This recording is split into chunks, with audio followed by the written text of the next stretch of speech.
A struggling, lonely girl got tortured for 3 days protecting a dog she didn't even own. When the most dangerous man in Chicago found out, he burned the city down looking for her. It was a November night in Chicago, the kind of cold that cut straight to the bone, the kind that turned breath into white smoke the instant it left your lips. Josie Brennan zipped her coat up to her chin and stepped out of the gas station where she'd just finished the night shift. It was close to 5 in the morning. The streets of the South Side were empty. Nothing but wind slipping through the gaps between run-down old buildings and the weak yellow flicker of streetlights trembling over wet asphalt. She was hungry, a familiar hunger, the kind she'd lived with for years, a steady, dull burn in her stomach that she'd learned to ignore. The last thing she'd eaten was half a packet of instant noodles at noon yesterday, split in 2 because she'd saved the other half for tomorrow morning. Her worn-out sneakers tapped a tired rhythm on the cracked sidewalk. She was so exhausted that every step had to be forced. Every breath felt heavy. 12 hours standing behind a register under harsh fluorescent lights. 12 hours smiling at customers, counting small change, mopping floors, enduring the stink of gasoline and the bitter scorch of cheap coffee. All of it just to earn a paycheck big enough to cover rent on a studio the size of someone else's closet. Josie was 27. Thin, dark brown hair tied in a messy knot at the nape of her neck.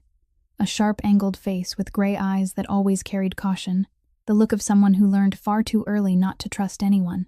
She turned into the familiar shortcut alley that led home. The same alley she walked every night. The same brick walls covered in graffiti and trash bins, breathing damp rot.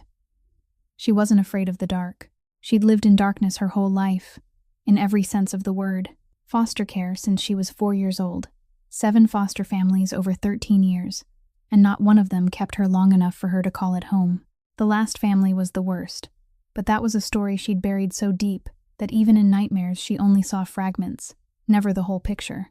She ran away at 17, lived on the streets, taught herself how to survive. And somehow she was still here, not living, just existing, but still here. She passed the narrow side lane beside the closed laundromat, where 3 stray cats usually sheltered. Out of habit, she stopped and pulled a small handful of dry cat food from her coat pocket, food she bought with leftover coins each week. She sprinkled it along the low wall. A tabby stepped out carefully, sniffed, then ate. Josie squatted and watched for a moment. Her eyes softened, a softness no one at the gas station or out on the street ever saw. With animals, she was different, always different. They didn't judge, didn't abandon, didn't promise and then break it. They were simply there, and sometimes that was enough. She stood and kept walking.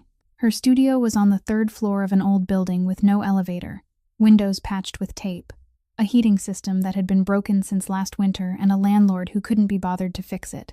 She climbed the stairs in the dark, opened the door, flipped on the light. The ceiling bulb flickered for a few seconds before it steadied, a sickly yellow glow spilling over the 15 square meters that held her entire life. A single metal frame bed, a mini fridge humming, a folding table that served as a dining table and a desk. No photos on the wall, no paintings, nothing that suggested this place belonged to anyone. Josie shut the door, sat on the edge of the bed, and pulled off her shoes. Her heels were blistered. She looked at the remaining half packet of noodles on the table, her breakfast.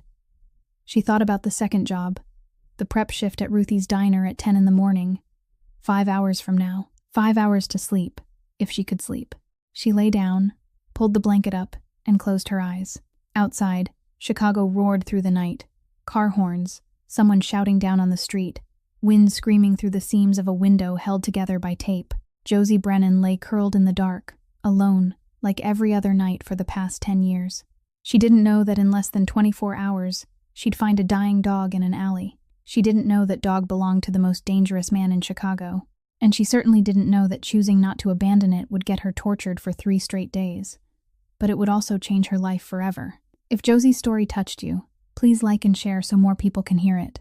Subscribe to the channel so you won't miss the next stories. And leave a comment telling us where you're watching from, how you feel, and rate this story on a scale of 10. 5 hours after Josie closed her eyes in the dark studio, the alarm on her cracked screen phone began to ring. She couldn't remember whether she'd actually slept or merely lay there waiting for morning to come. Her body ached all over, her shoulders stiff, her legs still throbbing from the night shift before. She sat up, pulled the blanket down, looked at the half packet of noodles on the table, and didn't touch it. She was saving it, not because she wasn't hungry, but because she was far too used to calculating every bite, dividing every meal, stretching every single day. She washed her face with cold water since the heater had been broken for 3 months, tied her hair into a loose knot at the nape of her neck, pulled on a faded t-shirt washed thin with time, and stepped outside. November mornings in Chicago weren't much warmer than the nights, but there was sunlight, a pale, fragile kind, that filtered through gray clouds as if the city had to ration every ray before giving it away. Josie walked 6 blocks to Ruthie's Diner, a small place on a South Side corner, the kind with a hand-painted sign, long faded, menus taped to the glass door, and the smell of hot grease spilling onto the sidewalk before dawn.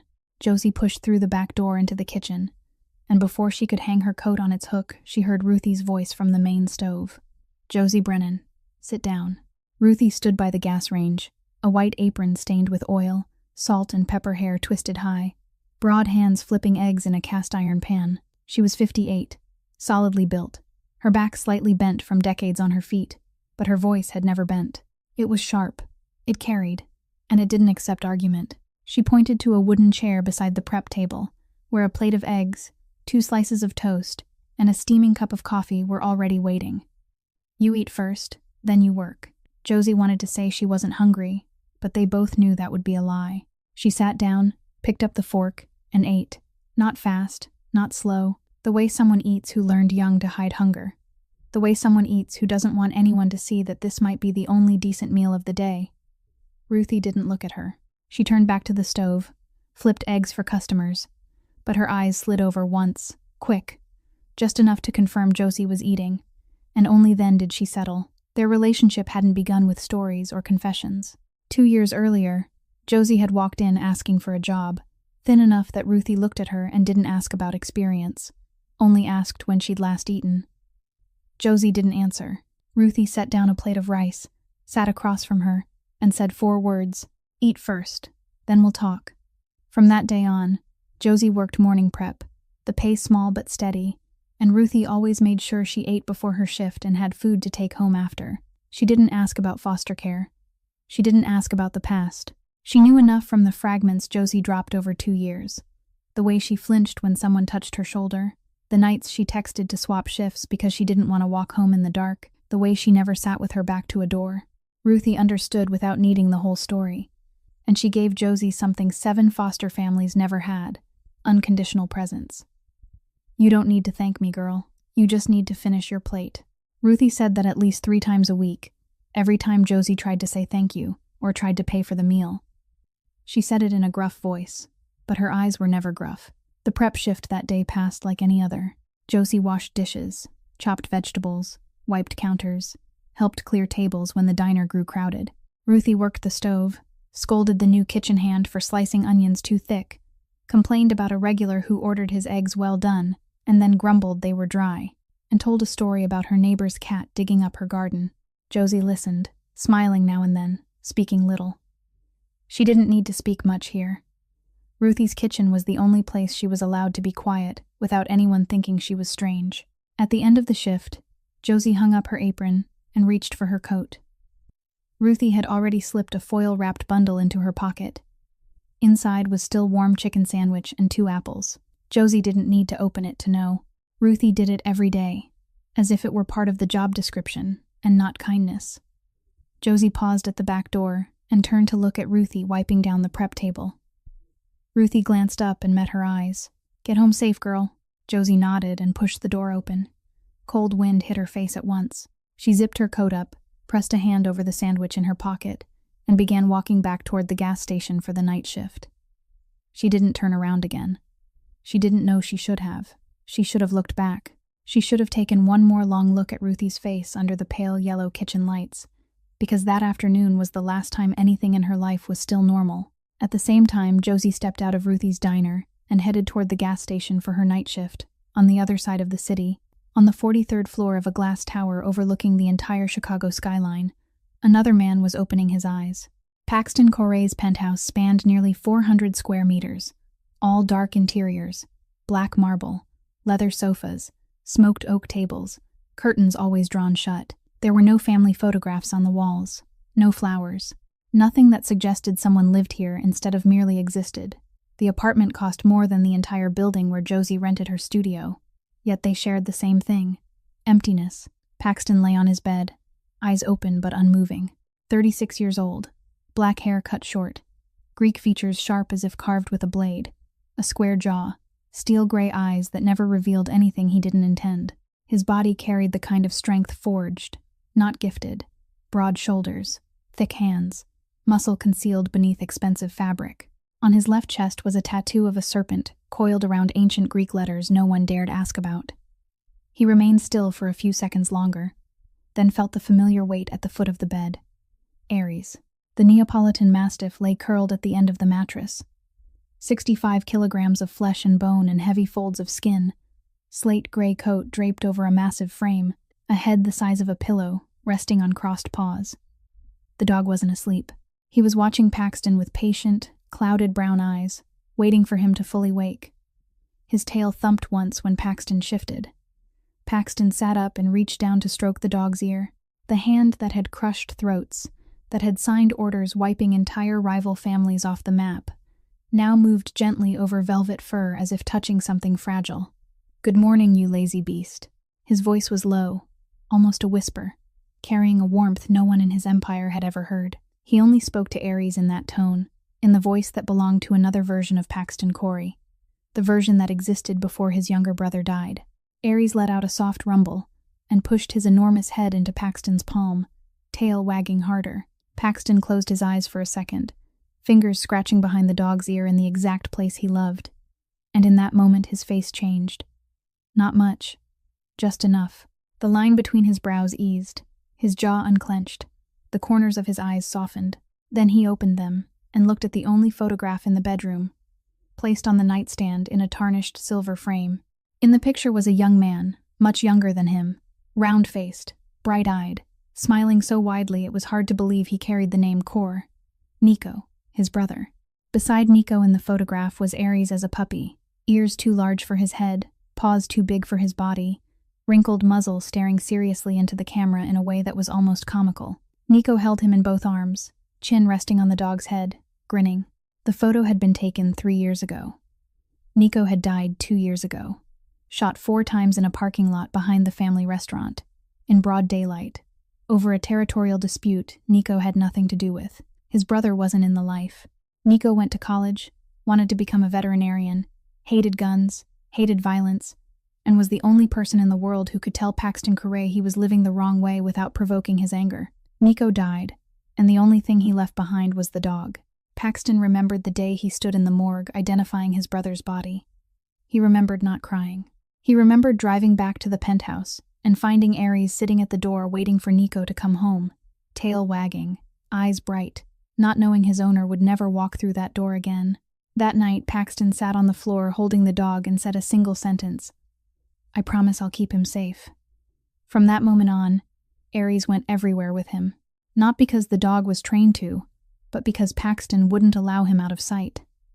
Aries sat at his feet in every meeting, lay beside him in the car, slept on his bed every night, and everyone in the Corey Empire knew the unspoken rule: touch the dog and you die. No explanation. No second warning. 45 minutes later, Paxton walked into a meeting room in the basement of a Greek restaurant owned by the family. He wore a black suit, black shirt, no tie. Aries moved at his right side, claws clicking steadily against the stone floor. 6 men were already seated at the table, all of them standing the moment he entered. No one looked at the dog. No one looked where they shouldn't. Sawyer had been in the room before him, standing against the wall behind Paxton's chair, silent as a shadow. 40 years old, half a head taller than Paxton, hair cut close, expression unreadable, eyes scanning the room constantly, with the habit of someone who had killed enough to recognize danger on sight. Sawyer didn't speak unless addressed, didn't sit while his boss stood, didn't stray more than 3 meters from Paxton unless ordered. He was the bodyguard, the right hand, the only man who knew the safe combination, and more importantly, the only man besides Aries who had ever seen Paxton Corey reveal anything other than cold restraint. The meeting lasted 2 hours. Territory, money, shipments, routes. Paxton listened, questioned, issued orders. His voice remained level, sharp, neither rising nor falling. Yet every sentence carried the weight of a man who knew his words would be obeyed without question. When a subordinate stammered an explanation about a lost shipment, Paxton didn't shout. He simply looked at him. Silence. Steel-gray eyes resting on the man's face for exactly 5 seconds. The man went pale, swallowed, and promised to fix it. Paxton gave a single nod and moved to the next topic as if he'd just finished dealing with a mosquito. At his feet, Aries lay still, head on his paws, eyes half closed. The dog didn't care about power, territory, or money. He cared only about the man seated above him, the man who stroked his ears each morning in a voice no one else was allowed to hear. And that man, the crime lord Chicago feared, would sometimes lower his hand beneath the table, quietly, where no one could see, and scratch the dog's neck. No one in the room knew. Only Sawyer, standing behind him, saw. And he said nothing. He never said anything. While the meeting at the Greek restaurant ended, and Paxton stepped out through the back door with Aries striding beside him, on the south side of the city, in the basement of an abandoned car wash the police never bothered to look at, Bryce Hadley sat in a torn leather swivel chair, his feet propped on a desk, watching images on a tablet. 33 years old, dirty blonde hair cut neat, clean face with no tattoos and no scars. He looked more like a bank employee than a mid-level drug boss controlling 3 southern districts of Chicago. That was precisely what made Bryce dangerous. He didn't look dangerous. He didn't shout. He didn't threaten. He didn't carry a gun at his hip to impress anyone. He read books. He analyzed. And he played the long game. On the screen in front of him were candid photographs taken over the past 3 months.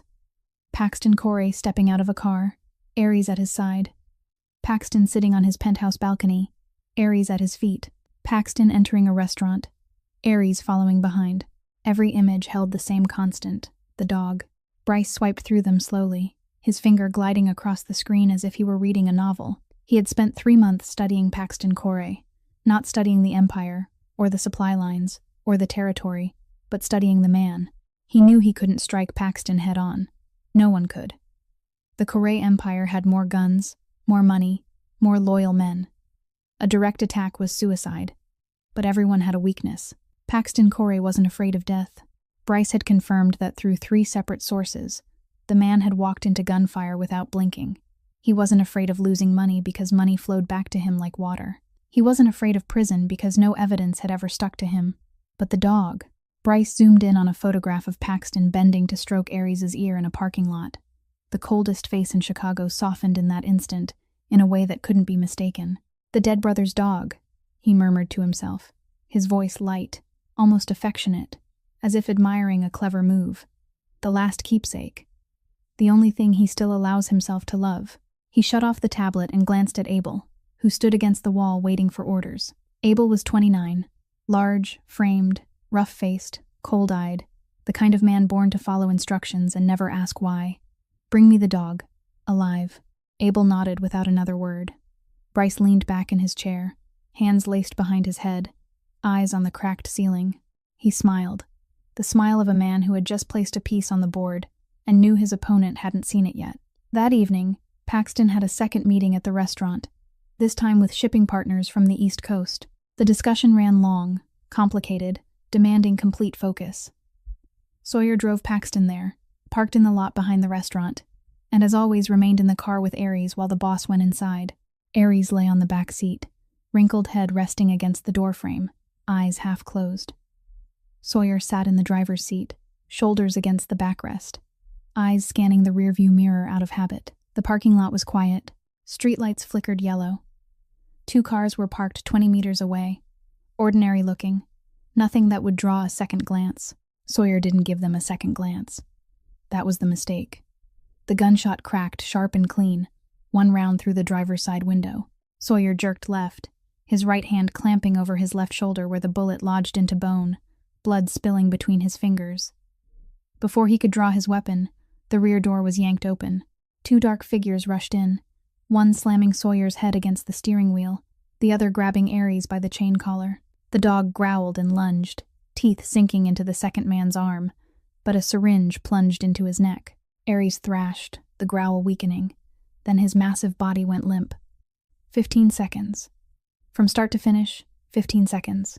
When the truck's engine roared away from the lot, Sawyer lay slumped in the driver's seat, blood running down his arm, his shaking hand pressing the only number in his phone. Inside the restaurant, Paxton was mid-sentence when the phone in his jacket vibrated. He never took calls during meetings. But this was Sawyer. Sawyer never called unless something was wrong. Paxton raised one finger, signaling the table to silence, and answered. 6 seconds. The call lasted 6 seconds. Sawyer spoke 3 sentences. Paxton heard all 3. Then he lowered the phone to the table slowly, gently, placing it on the wood without making a sound. The 6 men at the table watched him. None of them understood what had happened, but all of them felt it. Something in the room had shifted. The air thickened. The temperature seemed to drop. Paxton Correa sat motionless. He didn't shout. He didn't slam his fist. He didn't stand. His eyes were open, fixed straight ahead, but whatever light had been there was gone. Not anger. Anger was hot. Anger was loud. This was something else. Colder, deeper, quieter, and far more terrifying than any outburst. The men around the table stopped breathing.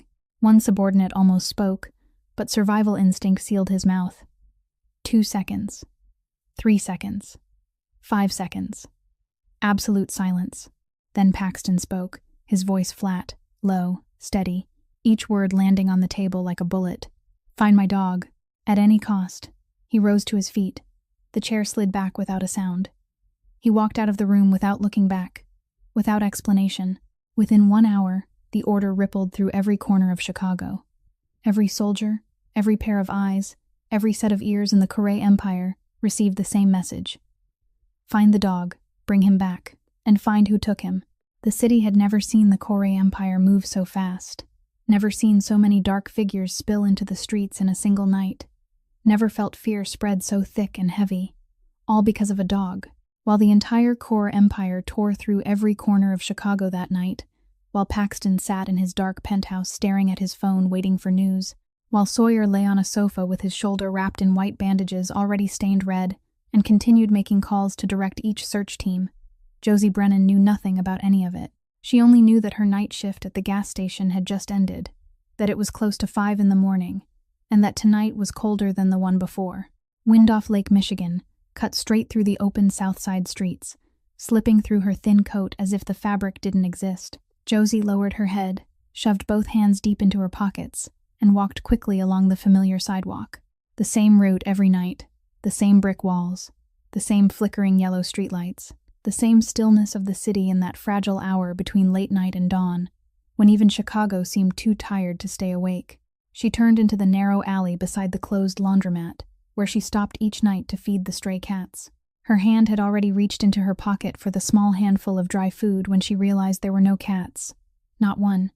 The ledge where they usually curled was empty. The hollow beneath the steps where the tabby liked to hide was vacant. Josie stood still for a second, her hand frozen in her pocket. Stray cats didn't disappear without reason.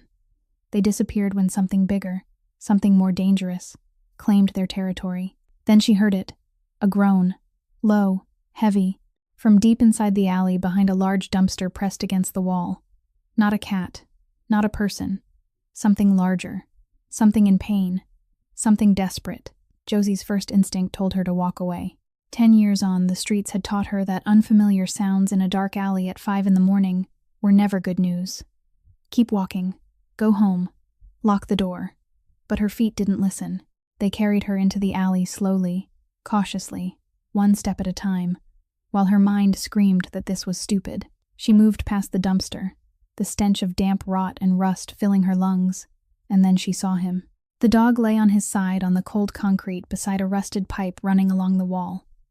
He was big. Bigger than any dog Josie had ever seen. At least 65 kilograms. A massive frame covered in short slate gray fur, heavy folds lining his face and neck, a head the size of a basketball. A thick iron chain was wrapped around the pipe, the other end locked to a collar tightened so harshly that the fur around his neck had been scraped away, the skin raw and red. But what made Josie stop breathing wasn't the chain. The dog's muzzle had been wired shut with stiff industrial steel, twisted tight, cutting grooves into the flesh around his nose and jaw. Dried blood crusted along both sides of his mouth. His body was mottled with bruises, gray fur stained with deep purple and black. His right front leg was swollen to twice its normal size, likely broken. He breathed in heavy pulls, each breath a low whimper, slow, pained, exhausted. Clouded brown eyes lifted to hers, not aggressive, not threatening, only pain, fear, and something that looked like a plea. Josie dropped to her knees.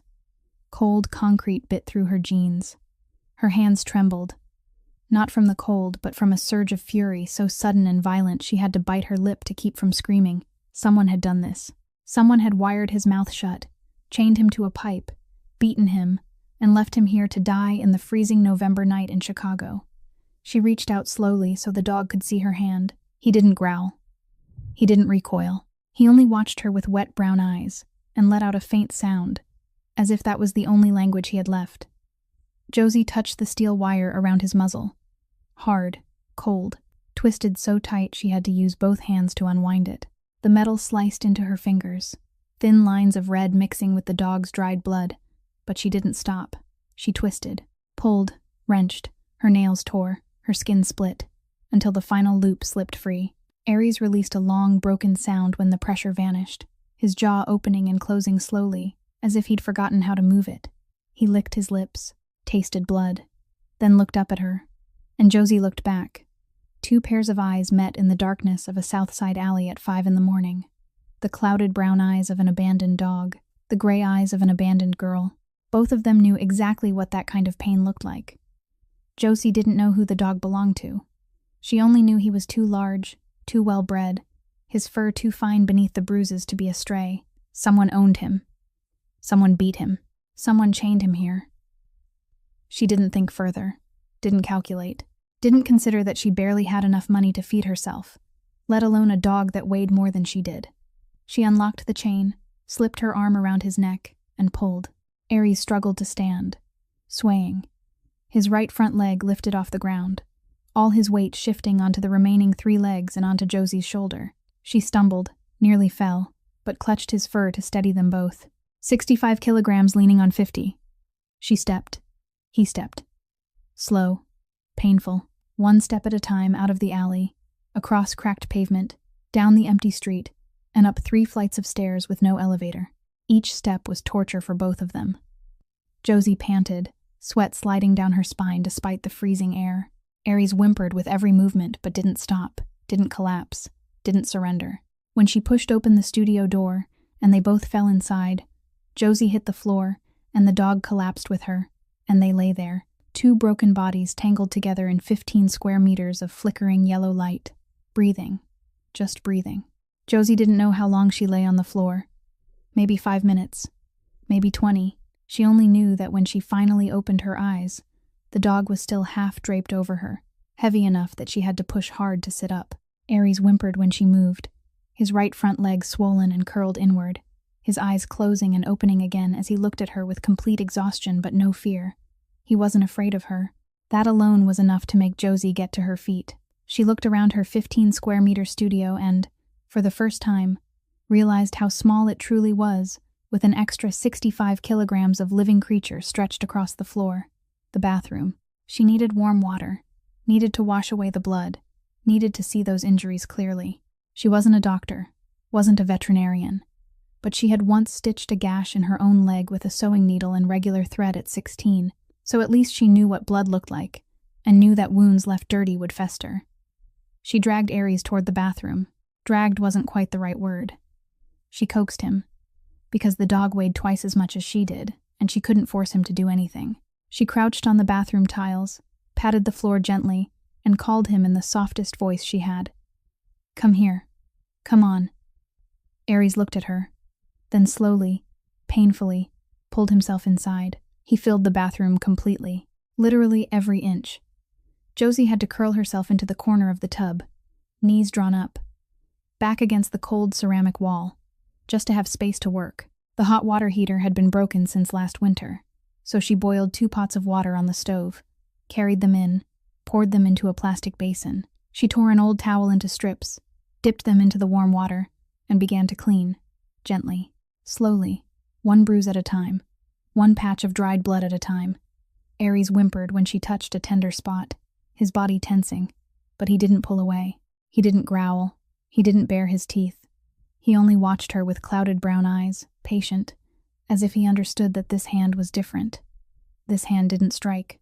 This hand was trying to heal. She used the small bottle of antiseptic she'd bought from the dollar store, the cheapest one, $2, something she'd purchased last month to treat the blisters on her feet. She poured it over the torn flesh around his muzzle where the steel wire had cut deepest. Aries flinched and cried out louder, but he still didn't bite. She whispered to him while she worked.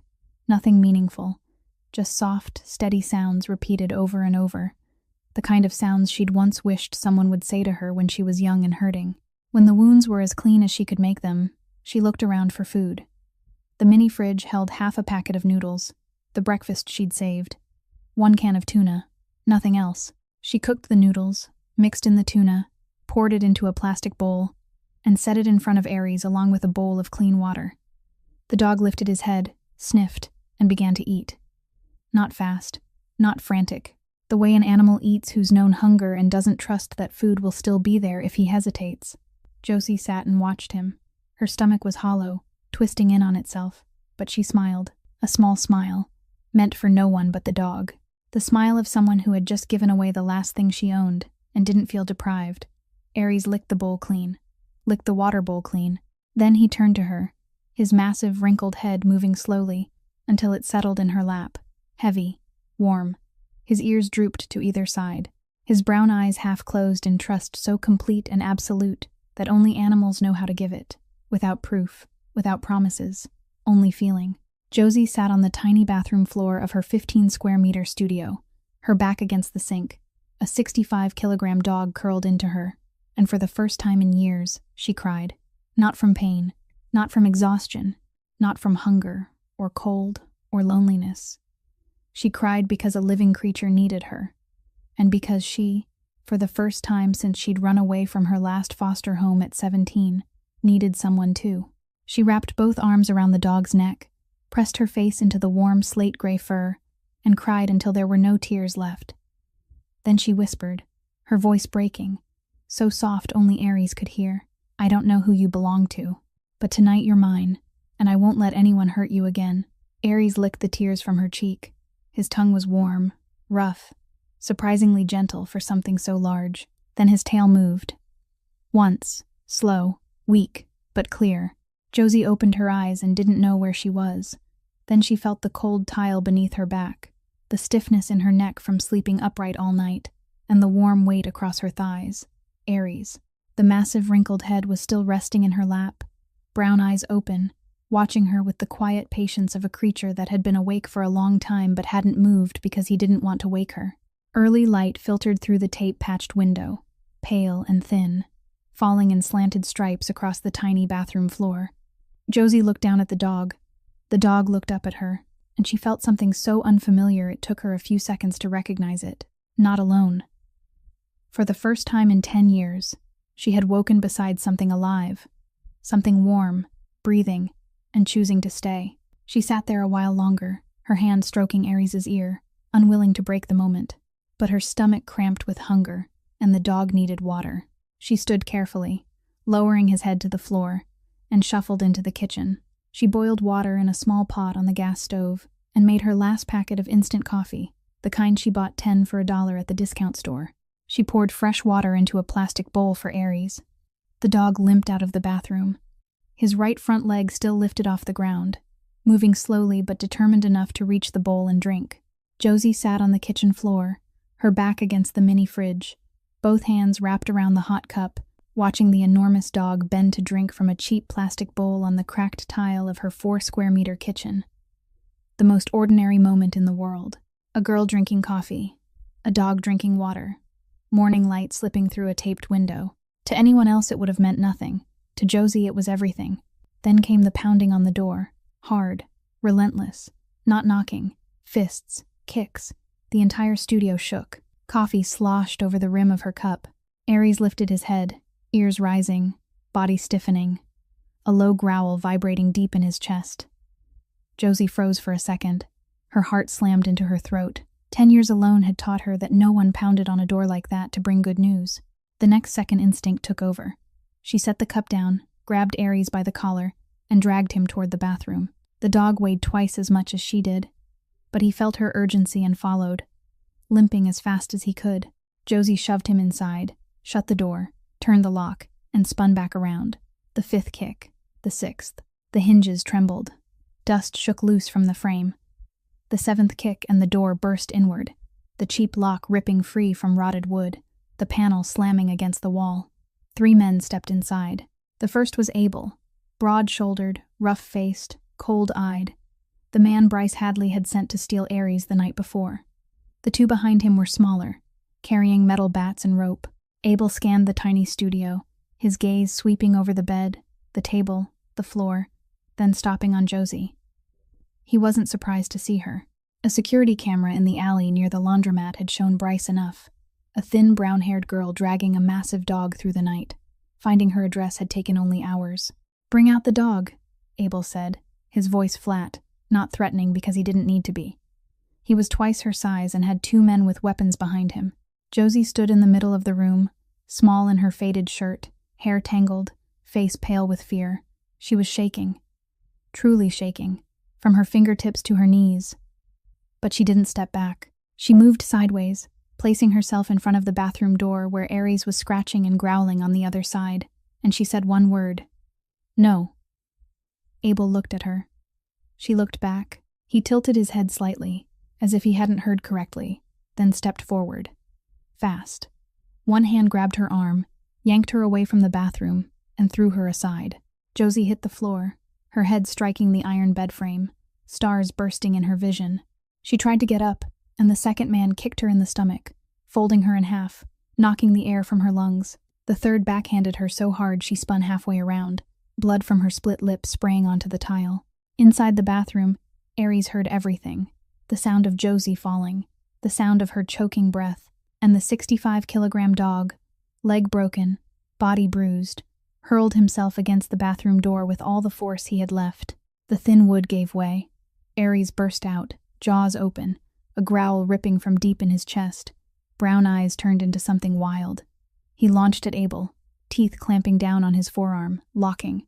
Abel shouted, jerking his arm.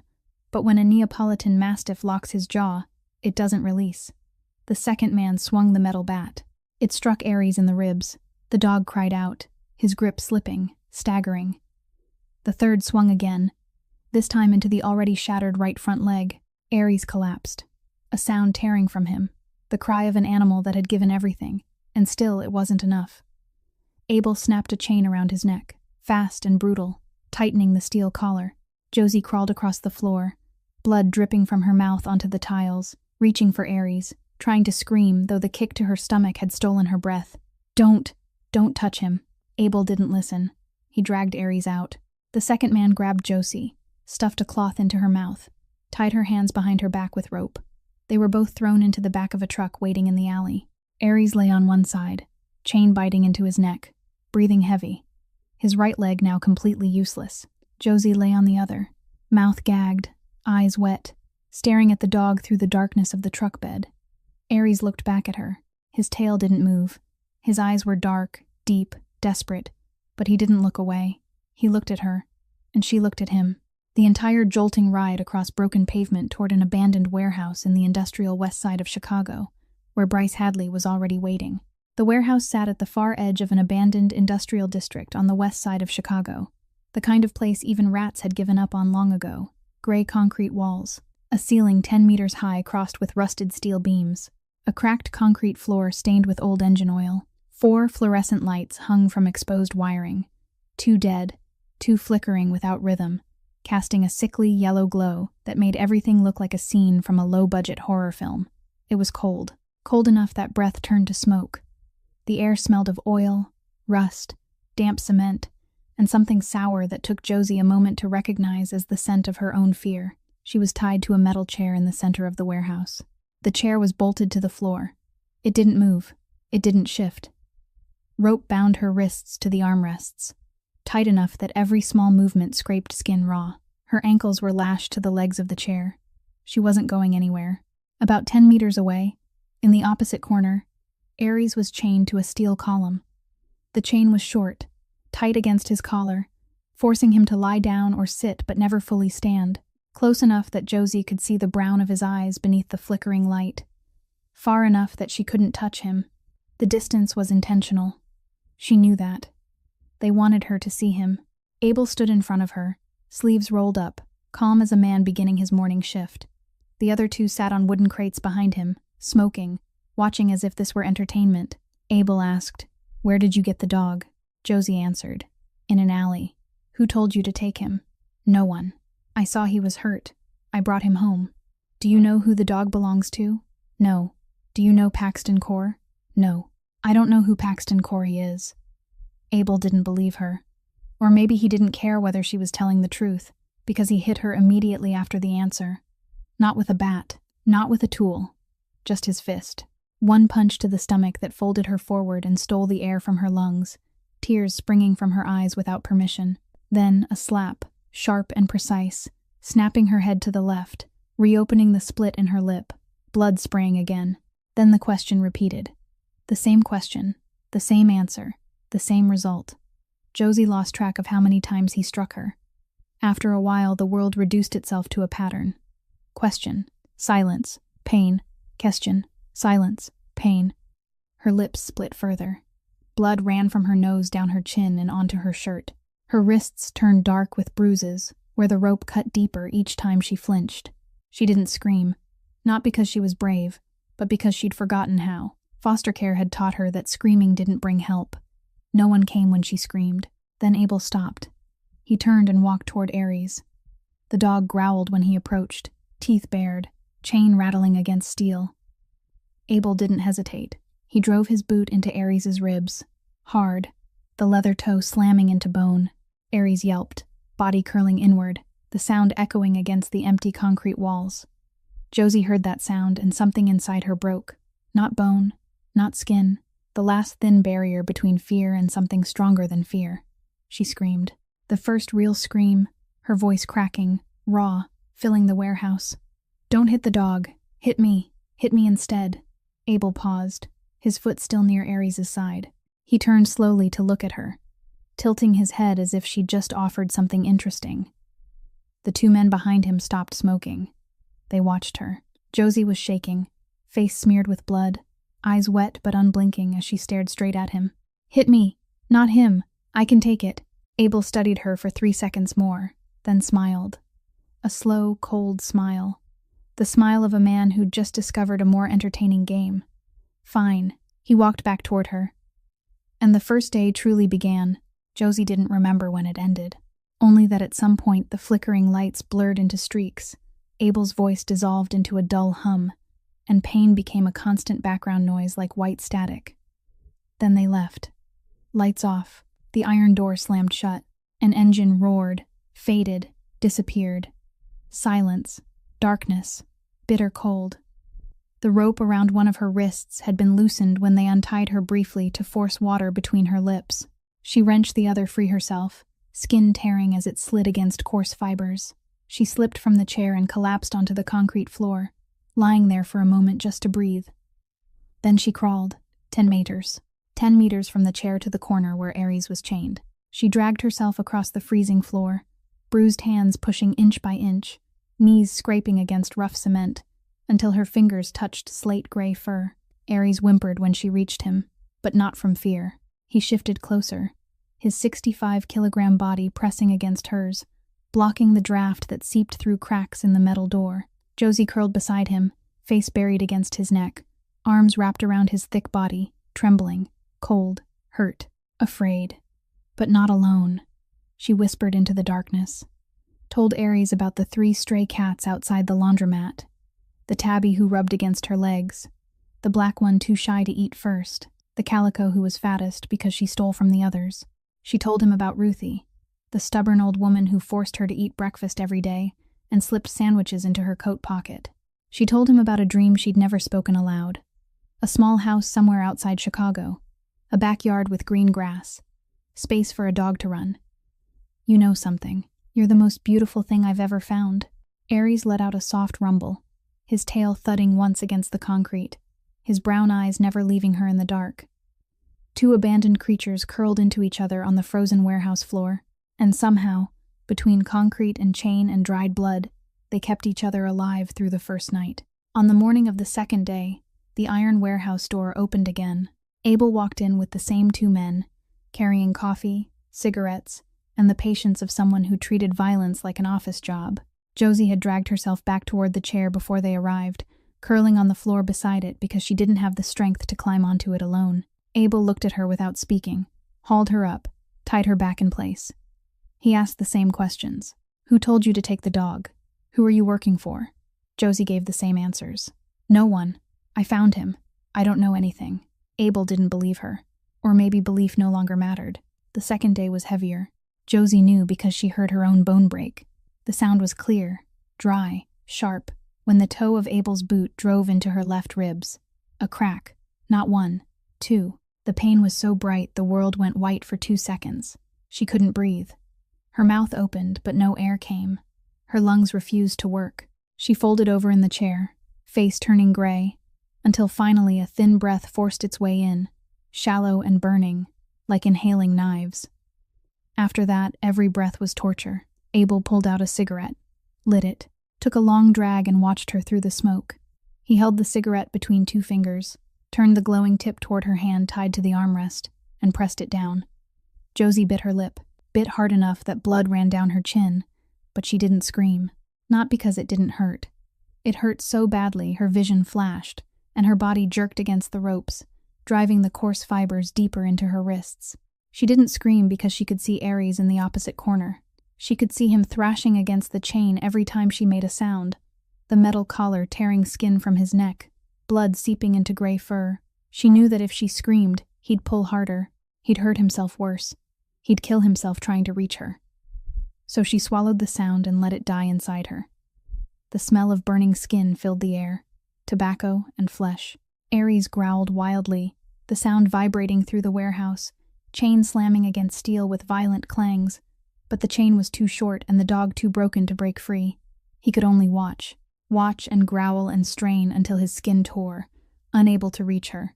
At the same time, 25 kilometers east, in the penthouse on the 43rd floor, Paxton Corey stood at the window staring down at Chicago and seeing nothing. He hadn't eaten on the second day. He hadn't slept since the night Aries was taken.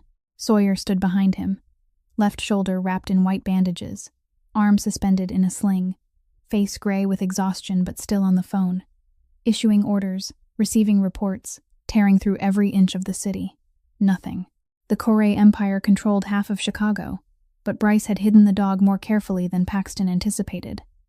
3 of Bryce's low-level men had been captured in the past 24 hours. Paxton tortured all 3. None of them knew where the dog was. Or if they did, they feared Bryce more than they feared Paxton, which said enough on its own. Sawyer looked at his boss and saw something he'd never seen in 12 years beside this man. Paxton Corey was breaking. Slowly, quietly, but breaking. That night, Paxton walked into Nico's room. The room at the end of the penthouse hallway that he never opened in front of anyone. Everything remained exactly as it had been the day Nico died. The single bed still unmade, a bookmark still marking the last page Nico had read, a jacket hanging behind the door, carrying a scent Paxton told himself was still his brother, though it was probably only old fabric now. He sat on his brother's bed, back against the wall, holding the silver frame from the nightstand, Nico and Aries, his brother smiling wide, the wrinkled puppy staring at the camera with solemn seriousness.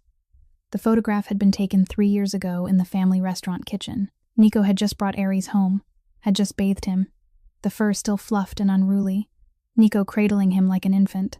Paxton remembered that day. Remembered looking at Nico holding the dog and saying, "Are you insane? He'll grow as big as a cow." Nico laughed and said, "He was locked in an iron cage in the black market. I couldn't leave him there." And Paxton had said nothing more, because Nico was the only person who could silence him with nothing but a smile. Paxton's hand trembled. The frame shook slightly in his grip.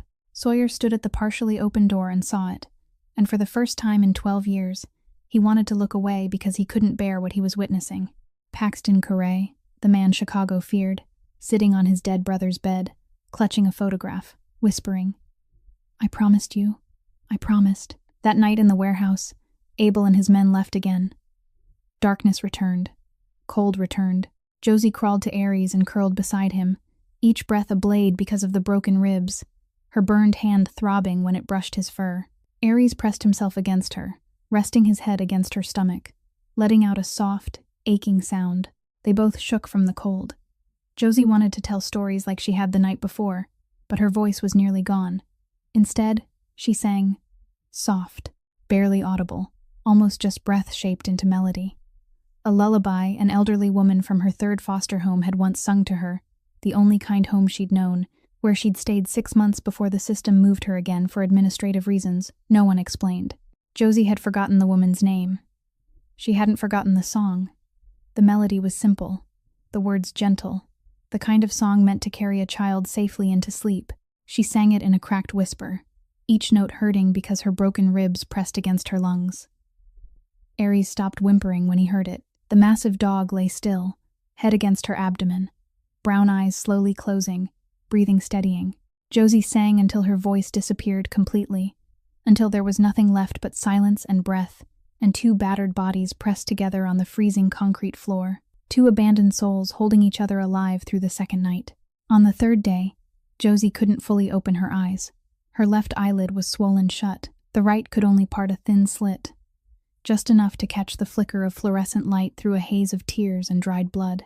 She lay on the concrete floor beside Aries, exactly where she had remained through the night. No strength left to crawl back to the chair. 3 days without food. The only water she'd had were the mouthfuls Abel poured between interrogations, not out of mercy but because he needed her conscious enough to keep answering. Her body had reached its limit. Broken ribs pressed into her lungs with every breath, shallow, short, agony threaded through each inhale. Her burned hand had swollen to twice its size, blisters clouded and tight. Her left cheekbone was likely fractured, half her face numb and rigid with swelling. Her lips had split into several cuts, dried blood crusted dark along the edges. She looked like a corpse except for one thing, her eye. The narrow opening of her right eye still searched for Aries each time she surfaced. The dog lay pressed against her, his head resting on her arm, breathing heavy. He was exhausted too. His right leg had swollen grotesquely, no longer moving at all. The skin around his neck was torn raw from 2 days of straining against the chain. But he hadn't left her. Not once. The iron door opened. Footsteps. Not Abel. These steps were lighter, slower, measured. The sound of polished leather striking concrete, steady and assured. Bryce Hadley entered the warehouse for the first time since ordering Aries taken. He wore a black wool coat, tailored trousers, hair neatly combed, looking as though he were heading to lunch rather than inspecting prisoners. Abel followed and remained by the door. Bryce stopped in front of Josie and looked down. She lay curled on the floor, blood-soaked, clothes torn, hand burned, face swollen beyond recognition. Yet her left hand still gripped Aris's chain, fingers clenched so tightly the bruises imprinted deep into her palm. Bryce tilted his head. Something flickered across his eyes. Not pity. Bryce Hadley didn't possess pity, but perhaps surprise. Real surprise. He glanced at Abel. 3 days? Abel nodded. And she still won't let go? Abel shook his head. She doesn't know anything, boss. I believe she's telling the truth. She found the dog in an alley. Didn't know whose it was. Bryce looked back at Josie. He crouched slowly, resting his elbows on his knees, lowering himself to her level. Josie felt his shadow block the light and forced her right eye to open wider. She saw a clean face, bright eyes, a faint smile. She didn't know who he was, but she knew he was the one giving orders. "You're still alive?" Bryce said softly, almost politely. "My men beat you for 3 days and you still won't let go of the dog?" Josie didn't answer at once, not because she refused, but because she had to gather what little strength remained. Each word was labor, forcing air through crushed ribs, through a throat cracked dry, past split lips. "He doesn't have anyone else." 4 words. It cost her everything left. Bryce went silent. 1 second. 2. He looked at her, then at the dog, then back at her. Something passed through his gaze, too quick to pin down. Surprise, disdain, perhaps a thin sliver of something that resembled respect for an opponent who could endure pain. Then it vanished.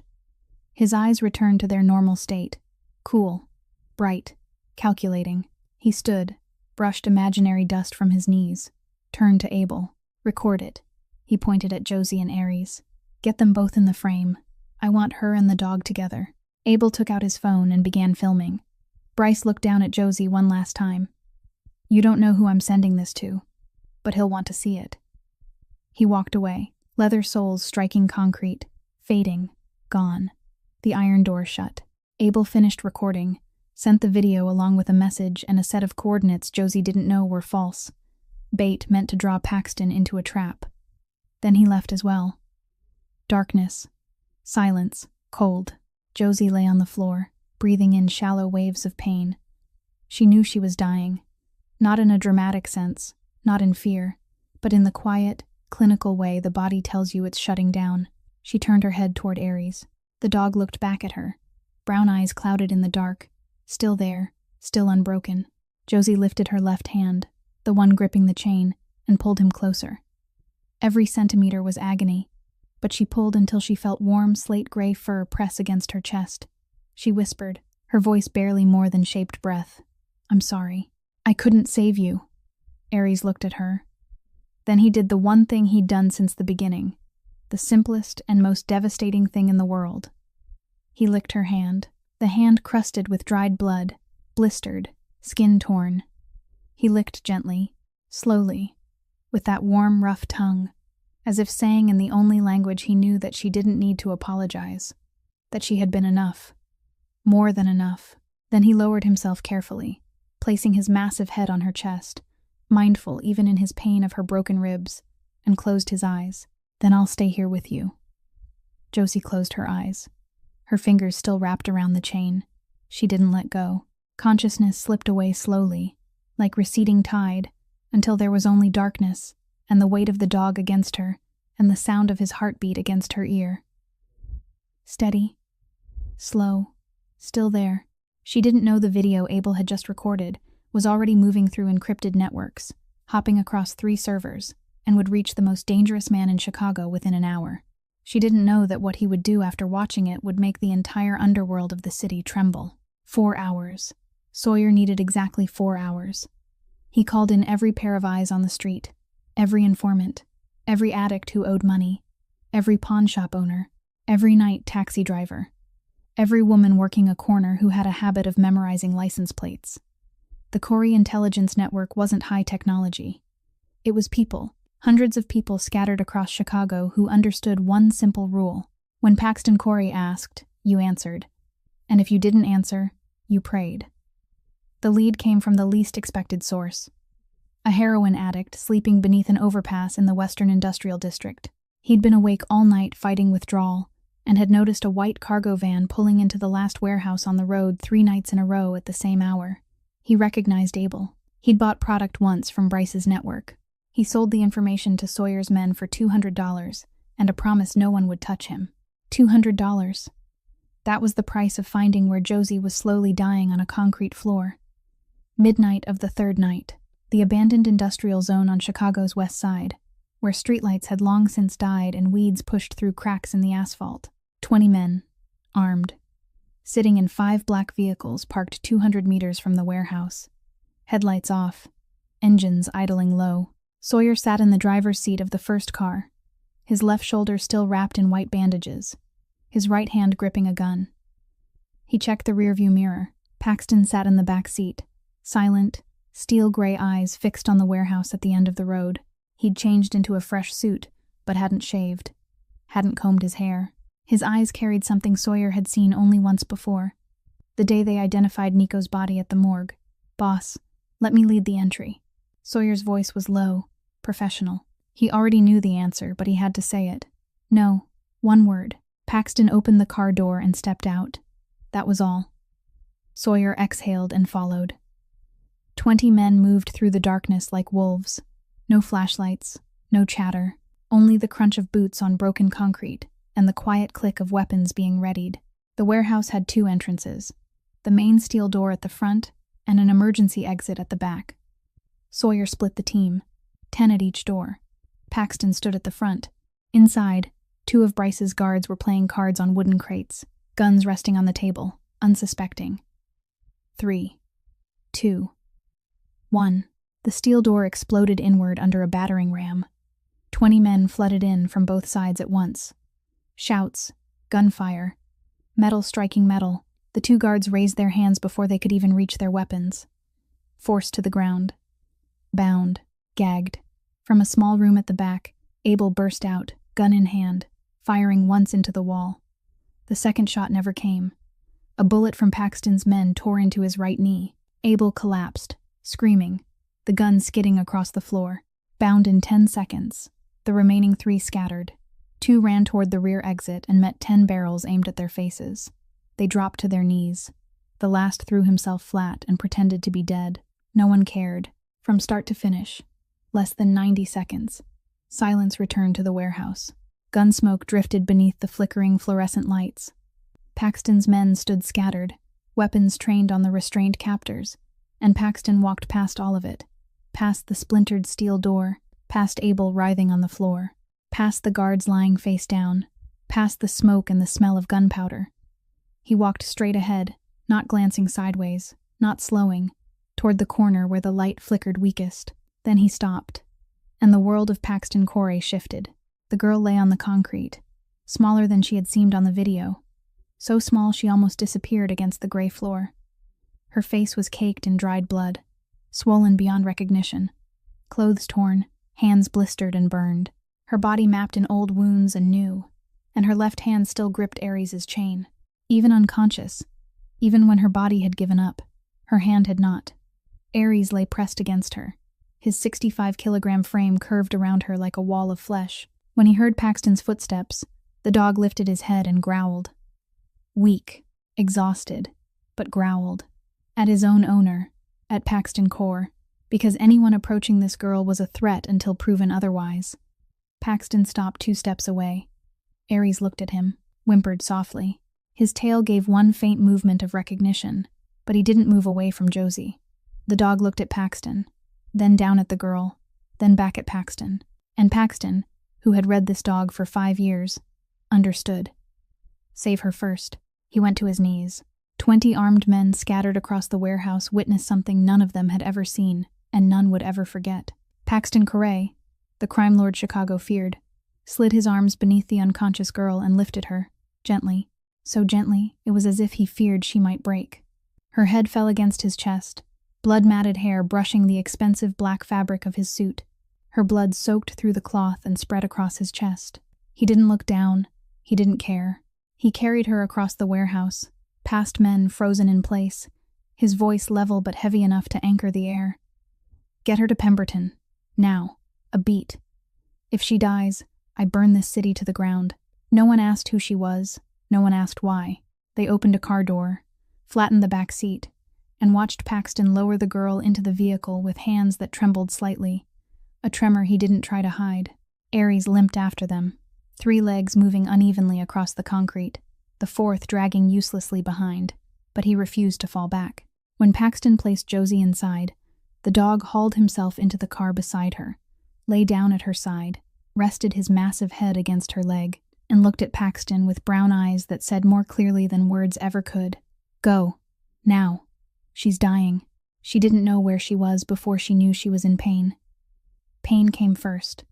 It arrived before light, before sound, before awareness. Pain in her ribs, every breath like a blade forced between bone. Pain in her hands, burning, constant, unrelenting. Pain in her face, the left side numb and swollen, the right side throbbing sharp and hot. Pain everywhere at once, as if her entire body were a single wound shaped like a person. Then light. Not the sickly yellow flicker of fluorescent bulbs. This light was soft, white, steady, medical light. Then smell. Not oil and rust and damp concrete. Antiseptic, clean sheets, hospital. Then sound. Beep, beep, beep, measured. A heart monitor. Josie opened her eyes. The right one first, a narrow slit. The left still swollen, barely parting. White ceiling, recessed lights, a ceiling fan turning slowly. Not a hospital, she realized after a few seconds. The room was smaller. Private. Real fabric curtains instead of plastic. Wooden cabinets instead of steel. Someone's room. Someone's private medical suite. Panic hit fast and hard, like a fist. Josie tried to sit up. Her body refused. Broken ribs screamed. She gasped and fell back against the pillows, tears springing from the shock of it. Where? Where? The warehouse. Abel. Aries. Her hand moved frantically across the sheets, searching for chain, for slate gray fur, for familiar warmth, and fear surged sharper when she found nothing. Then she felt it. Weight. To her left, on the bed, something heavy, warm, alive, breathing.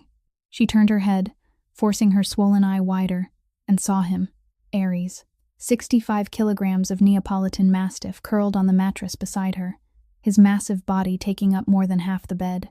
His slate gray coat had been cleaned of blood, his right front leg encased in white plaster, the iron collar replaced with a soft fabric one. His enormous wrinkled head rested against her abdomen, careful, gentle, avoiding her broken ribs as if he knew exactly where they hurt. His tail moved, slow, steady. When her eyes met his, it wagged faster. His brown eyes were clearer than in the warehouse, cleaner, but they were the same eyes, the eyes that had never left her through 3 nights on a concrete floor. Josie began to cry, before she understood what had happened, before she asked who had brought her here, before she thought at all. Tears slipped from the narrow opening of her swollen eye, hot and salt against the pillow. Her hand trembled as she lifted it to his head. Burned fingers sank into warm velvet fur. "You're still here." 3 words. Her voice hoarse, fractured, barely sound at all. Aries heard. His tail thumped harder. He made a soft rumble and pressed his head into her palm, licking her fingers with careful precision, avoiding the worst of the burns the way only someone who had memorized the map of her wounds over 3 dark nights could. Josie lay there crying, her hand on the dog's head. Then she looked to her right and stopped. Beside the bed, in a leather chair, a man sat slumped forward, head tilted to one side, eyes closed, hands clasped tightly in his lap, even in sleep, as if refusing to let his body relax completely despite exhaustion. He wore a black suit, the same suit, and across his chest, over his heart, a dark brown stain had dried into the fabric. Blood. Her blood. From the night someone had lifted her off the warehouse floor. A moment she didn't remember. He hadn't changed clothes, hadn't gone home. Deep shadows carved beneath his eyes, 3 days of stubble rough along his jaw, black hair slightly disordered, his face sharp and severe, even in sleep holding a tension that never fully released, like a soldier resting in a battlefield trench. On the small table beside him, his phone lay lit, screen glowing softly with a photograph. Josie squinted. A younger man, round face, wide smile, holding Aries as a puppy, fur fluffy, wrinkled muzzle comically serious. An old picture. The man in the photo wasn't the man in the chair, younger, softer, but there was something unmistakably similar in the lines of the face. Josie didn't know who the man in the chair was, didn't know his name, didn't know what he did or why he was here. She only saw this. A man who hadn't slept for days, who still wore a suit stained with her dried blood, who sat guard beside her and the dog she had nearly died protecting. He had come for her. Someone had come for her. In 27 years, through 7 foster homes, through 10 years alone, through every night she'd curled up in the dark of a 15-square-meter studio. No one had ever come looking for her. No one had ever sat beside her bed waiting for her to wake. No one had ever worn her blood on their clothes because they refused to leave long enough to change. Aries looked at Paxton sleeping in the chair, then back at Josie on the bed. His tail wagged harder, tapping against the mattress in steady rhythm. His brown eyes lit with something simple and bright and almost joyful. "Here, my human is here, both of you. She's awake." Josie lay still, tears soaking into the pillow, her hand resting on the dog's head, staring at the stranger asleep in the chair beside her bed. And for the first time in her life, she felt something she didn't have a word for. Heavy, warm, so real it almost hurt. Someone had come for her. Paxton felt her gaze before he opened his eyes. Not because he possessed any supernatural sense, but because he had lived 36 years in a world where a wrong look could be the last thing a man ever saw, and his body had been trained to register the weight of being watched. He opened his eyes. Josie was looking at him from the bed, her right eye barely open, her left still swollen but improved enough to form a thin slit. She didn't look away when he woke. She didn't have the strength to, or she didn't want to. An unfamiliar flicker of self-consciousness passed through Paxton Correa. He straightened in the chair, lifted a hand to push his hair back out of habit. jaw tightening as he tried to pull the cold composure back over himself, like armor he had worn for 15 years. But the dark hollows beneath his eyes betrayed him. The 3-day stubble betrayed him. And the dried brown-red stain over his heart betrayed him most of all, because it said he had carried a bleeding stranger in his arms and hadn't changed his clothes, hadn't left, had sat here waiting for her to wake. The door opened. A man stepped in, salt and pepper hair, gold-rimmed glasses, white coat, clipboard and stethoscope in hand. Pemberton, Paxton's private physician, the man who had treated every wound in the Core Empire for 12 years, without ever setting foot in a public hospital. He nodded once to Paxton and moved to Josie's bedside. "What's her name?" Pemberton asked without looking at him. "Don't know." Pemberton didn't press.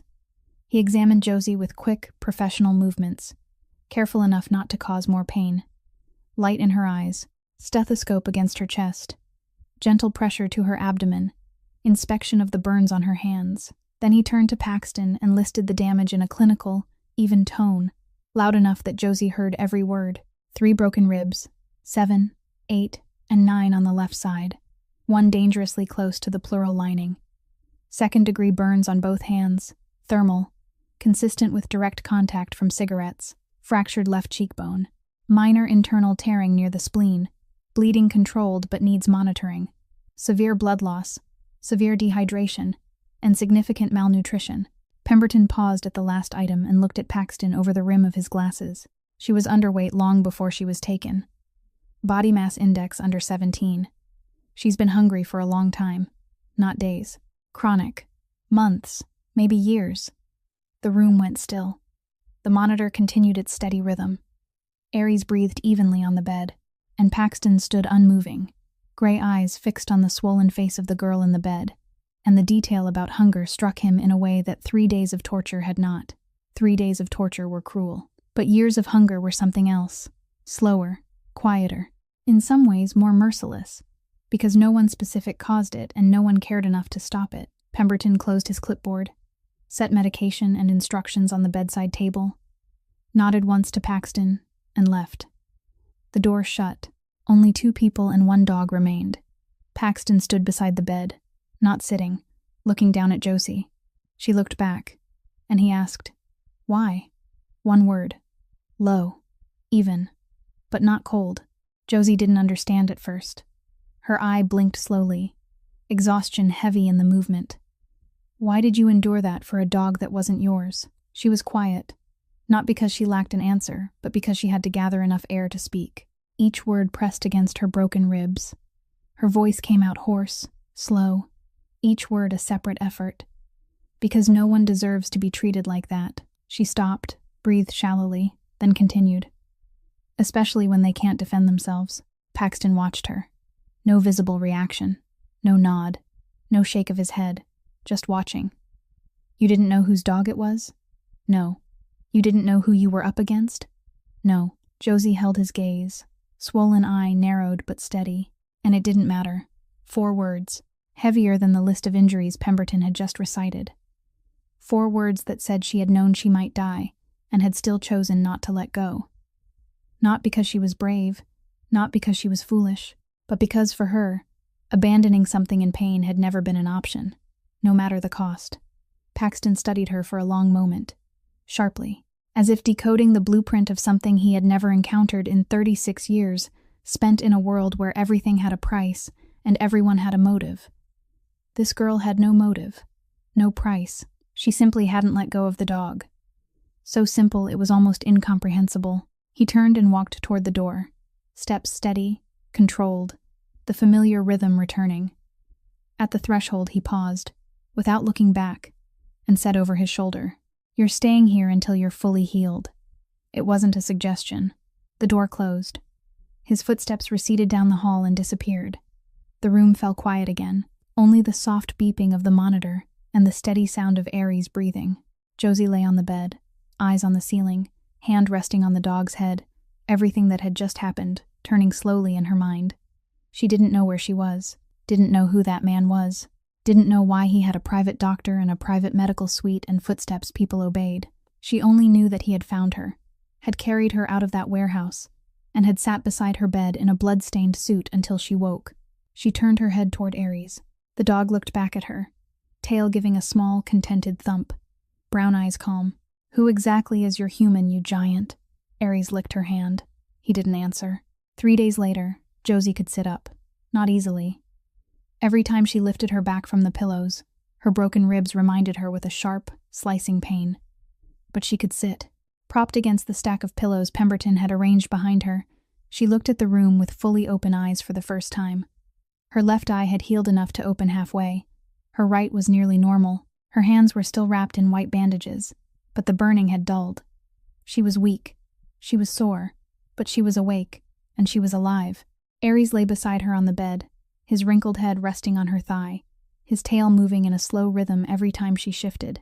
His leg was in a cast, limiting his movement, but he didn't need to go anywhere. Everything he needed was sitting right beside him.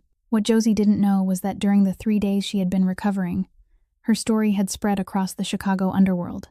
Not through newspapers, not through social media, through something older. Word of mouth. From Paxton's men whispering in hallways, to drivers telling chefs, chefs telling delivery men telling drinking buddies.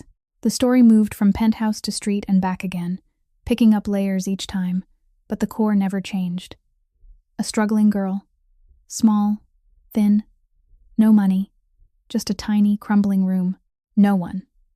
She found Paxton Corray's dog in an alley. Bryce Hadley tortured her for 3 days, and she didn't let go.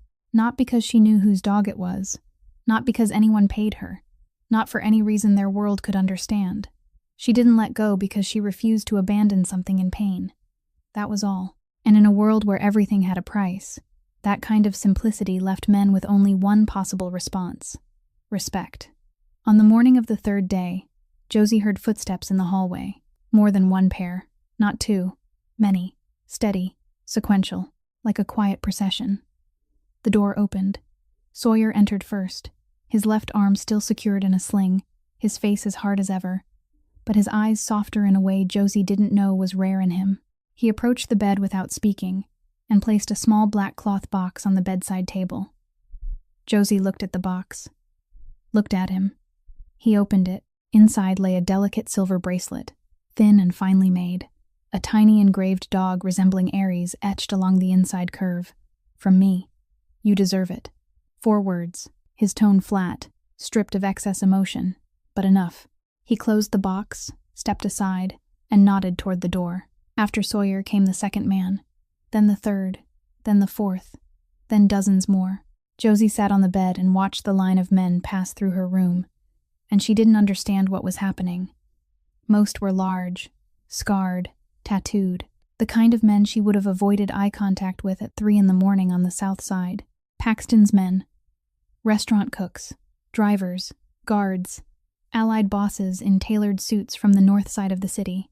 One by one they entered, left something on the table beside her bed, and walked out. A small bouquet, a container of homemade food still warm, white envelopes she didn't need to open to know held money, bottles of juice, bags of fruit, a new wool scarf. No one spoke much. One man simply nodded and left. Another removed his cap, bowed his head briefly, and turned away.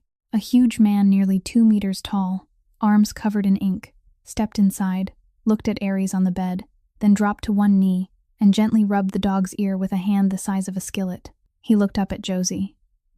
"Thank you for keeping him safe, sister." His voice was deep, unsteady at the end. Then he stood and walked out. Josie couldn't speak. She sat with her hand on Aries' head and watched the procession, and tears slid down both swollen eyes, down bruised cheeks, down her chin, dripping onto the slate-gray fur beneath her fingers. Then the last group entered.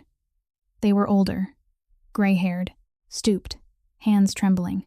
Men who had served the Corray family since before Paxton took control. Men who had known Nico as a boy, who had seen him bring home a wrinkled puppy and laugh, announcing he would become a veterinarian one day. An old man with hair as white as snow stepped to the bedside. He looked at Aries, then at Josie. His lips trembled, his eyes filled. "Nico would have loved you." His voice broke. "You kept his dog alive," he cried, openly, without shame, standing in the middle of the room, crying with the grief of an old man who had buried too many young ones. Josie cried with him. Aries gave a soft rumble. his tail thumping lightly against the mattress, as if he felt the weight of the moment even if he didn't understand the words. In the hallway, Paxton Corey stood against the wall 3 steps from Josie's door. He didn't go in. He remained there all morning, watching each man pass, glancing through the open doorway, watching the small, thin girl on the bed weep, while some of the hardest killers in Chicago lowered their heads before her. Sawyer stood beside him in silence, then said quietly, just loud enough for Paxton to hear, "Your entire empire is kneeling to that girl because she did what none of us ever would. She risked her life and asked for nothing." Paxton didn't answer. His hand gripped the doorframe so tightly his knuckles turned white, and he looked into the room where Josie was crying with her hand resting on his brother's dog, and he said nothing, because there were no words large enough to hold what he was feeling. 2 weeks later, through sheer force of will, Josie took her first agonizing steps. Her left hand pressed against her ribs because the fractures still flared each time she twisted, but she could walk. The safe house was a wide apartment on the 12th floor of an unnamed building in Lincoln Park, the kind of place Josie had never stepped inside in her life. Oak floors, granite countertops, tall windows looking out toward Lake Michigan. She moved from the bedroom to the living room and back again, Aries limping after her, his cast tapping softly against the wood, refusing to fall more than 2 steps behind. She had grown used to the apartment, used to Pemberton stopping by each morning to check her vitals, used to food appearing on the kitchen island without her knowing who had delivered it, used to Sawyer's silent shadow passing in the hallway, but she hadn't grown used to not being hungry.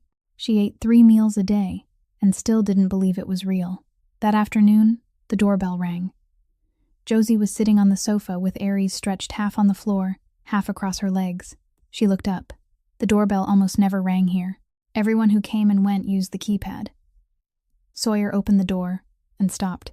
In front of him stood a woman of 58, short, solid, salt and pepper hair twisted into a tight bun, a white apron still dusted with flour and dotted with oil stains, her eyes swollen red as if she'd cried the entire way. In her hands she carried a pot of chicken soup nearly half her size. Ruthie. Josie didn't know how Ruthie had found her. Later she would learn that Ruthie had gone to the gas station, to Josie's old studio, to the police station, to hospitals, and finally spotted a black SUV she recognized from the gas station. She followed it to the building, where Sawyer, recognizing her from surveillance reports, allowed her to pass. "Who are you?" Sawyer asked, his right hand resting near the gun at his waist, eyes scanning her from head to toe. Ruthie looked at the man who towered over her, who carried a gun, who wore scars and the face of someone who had killed, and she didn't blink. "I'm the one who's fed that girl for 2 years. Now move." Sawyer didn't move. He glanced over her shoulder toward Paxton, standing at the far end of the hall. Paxton looked at the woman with flour on her apron, red eyes, clutching a pot of soup, standing at the door of his safe house and ordering his most loyal guard aside. He gave a single nod. Sawyer stepped back. Ruthie walked straight in without looking at Sawyer, without looking at Paxton, without noticing the expensive apartment. Her eyes searched for only one person. She turned into the living room, saw Josie on the sofa, and nearly buckled. The pot tipped in her hands. Sawyer moved quickly and caught it before it fell. She didn't notice. She only saw Josie. Saw the bruises not yet faded from her face, the fresh scar along her cheekbone, the bandaged hands, the way she sat slightly twisted because of her ribs. Josie stood, slowly, painfully, but she stood because she saw Ruthie and everything she had held together for 10 days. The strength, the composure, the endurance, shattered at once. They met in the middle of the living room and held each other. Ruthie wrapped her in flour-dusted arms, tight but careful of the left side, because she knew how to hold someone who hurt. She had held Josie that way 100 times over 2 years whenever Josie needed it, and didn't know how to ask. Josie pressed her face into Ruthie's shoulder and breathed in oil and flour and sweat, and Ruthie, the closest thing she had ever had to home. "I thought you were dead, you stupid girl," Ruthie cried, voice breaking, tears falling into Josie's hair. "I thought you were dead. I'm sorry, Ruthie. Don't you dare apologize." Ruthie pulled back, cupped Josie's face in both hands, and stared into her eyes with fierce red-rimmed intensity. "Don't ever apologize for doing the right thing." Aries, lying beside the sofa, lifted his head and watched the unfamiliar woman holding his human.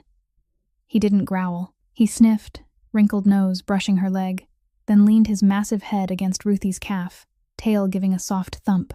Ruthie looked down through tears and saw the dog Josie had nearly died for. 65 kilograms of wrinkled face and steady brown eyes, looking up at her with calm trust. "So you're the one. You're the reason my girl almost died." Her voice trembled but carried no anger. She knelt with a crack of aging knees and stroked his ears. Aries closed his eyes and pressed into her palms. "You'd better be worth it, you giant." Half an hour later, Ruthie had taken over the kitchen of the safe house, reheated the chicken soup, forced Josie to eat 2 bowls, and scolded her for being too thin. Before she left, she stepped into the hallway and found Paxton waiting near the door. She stopped, looked at him. He looked back. Paxton Correa, the man Chicago feared, standing before a 58-year-old woman holding an empty soup pot, and that woman lifted a finger and pointed it straight at his chest. "I don't care who you are. That girl has suffered her whole life. If you let anyone hurt her again, including you, I'll find you. I don't need a gun." Sawyer shifted behind Paxton, hand brushing his weapon on instinct. But Paxton lifted a hand to stop him. He studied the woman who dared to threaten him inside his own stronghold, and something at the edge of his eyes softened. Not much, but enough. "You fed her for 2 years?" 2 years. Then from now on, we both will." Ruthie held his gaze, long, measuring, weighing. Then she nodded once, decisive. "Fine, but I cook. You just pay." A few days after Ruthie's visit, Josie moved more comfortably through the safe house. She still hurt. Her ribs still flared when she turned too quickly. Her hands were still wrapped in white gauze, though the skin beneath had begun to mend. The bruises on her face had faded from deep violet to sickly yellow and green, the quiet colors of a body repairing itself. She explored the apartment 1 room at a time, slowly, with the cautious curiosity of someone who had never lived in a space larger than 15 square meters. The living room held a leather sofa that Aries claimed as his own. The granite kitchen counters gleamed so clean, she hesitated to cook, afraid of leaving a mark. The bathroom had hot water that ran without sputtering or apology, a luxury so overwhelming that the first time she stood beneath the shower, she did nothing for 10 minutes, but let the warmth pour over her skin and fight the urge to cry. That afternoon, Josie stood in the kitchen pouring water into Aries' bowl. The dog sat at her feet, tail tapping lightly against the hardwood in steady anticipation. She set the bowl down and watched him drink, a small smile forming without effort. Then she heard voices. From the adjacent room, the door slightly ajar, Paxton's voice, but not the voice she knew. Not the low voice that had asked her why, not the quiet command at her bedside that she would stay until healed. This voice was different. Cold, sharp, metallic. Clean out Bryce's men in the South District. All of them. No exceptions. Sawyer's voice answered. Lower, controlled. "There are 2 mid-level operators trying to hold the Eastern Territory." "Handle it," Paxton said. 1 word, flat, as if discussing trash removal. Sawyer continued in the same professional tone, though the content was anything but ordinary. Territory, money, shipments, eliminate, cleanse. Words Josie didn't need a college education to understand. She froze in the kitchen, the water bottle still in her hand. The pieces arranged themselves in her mind with dizzying speed. This apartment, a private doctor, 20 armed men storming a warehouse, dozens of scarred, tattooed men lowering their heads to her bedside, Sawyer with a gun at his waist.